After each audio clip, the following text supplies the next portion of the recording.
Bismillahirrahmanirrahim. Assalamualaikum warahmatullahi wabarakatuh. Perkenalkan, nama saya Rubiani, kelas 2B Teknologi Laboratorium Medik. Korupsi memang sudah menjadi budaya di negara-negara berkembang seperti Indonesia dan sangat sulit diberantas.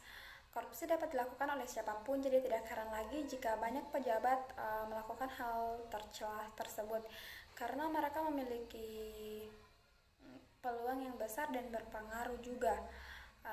Sungguh sangat disayangkan hanya karena harta mereka menyalahgunakan kekuasaan publik yang dipercayakan kepada mereka.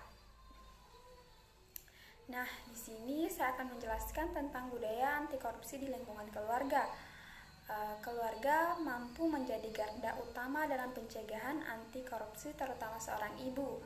Berbicara korupsi bukan hanya berbicara tentang uang, tetapi berperilaku koruptifnya.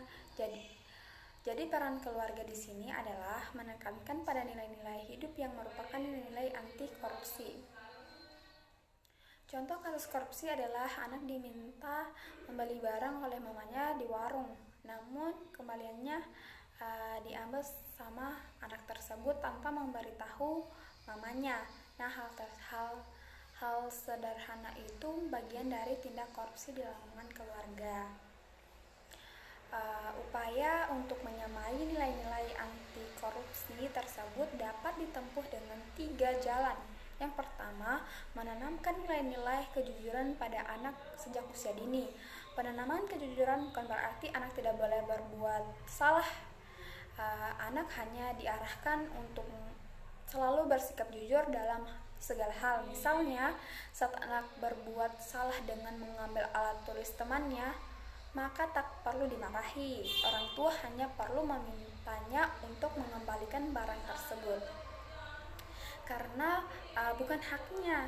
Orang tua juga mesti memberikan penjelasan dan pemahaman tentang dampak yang dapat ditimbulkan di kemudian hari.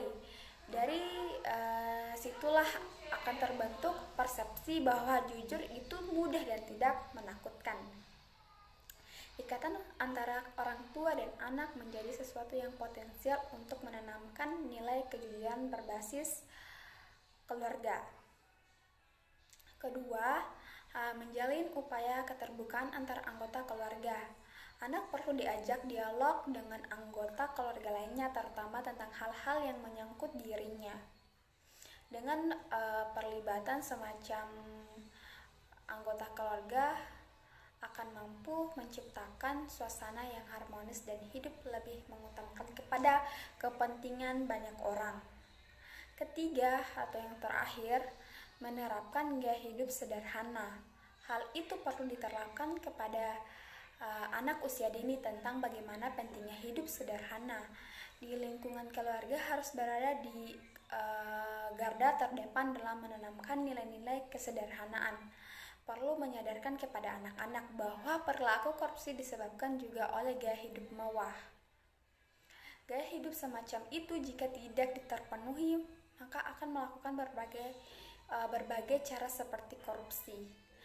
Hidup sederhana dengan ketentraman mesti selalu meliputi setiap langkah kehidupan, daripada hidup bergelimang harta tapi selalu diliputi oleh kecemasan. Untuk mewujudkan pendidikan anti korupsi berbasis keluarga, tentu diperlukan komitmen dalam memahami perannya masing-masing, terutama orang tua. Peran orang tua begitu vital dalam upaya pencegahan perilaku korupsi sejak dini dan dalam lingkungan keluarga. Mungkin itu saja yang dapat saya sampaikan mengenai kasus korupsi di lingkungan keluarga. Terima kasih. Wassalamualaikum warahmatullahi wabarakatuh.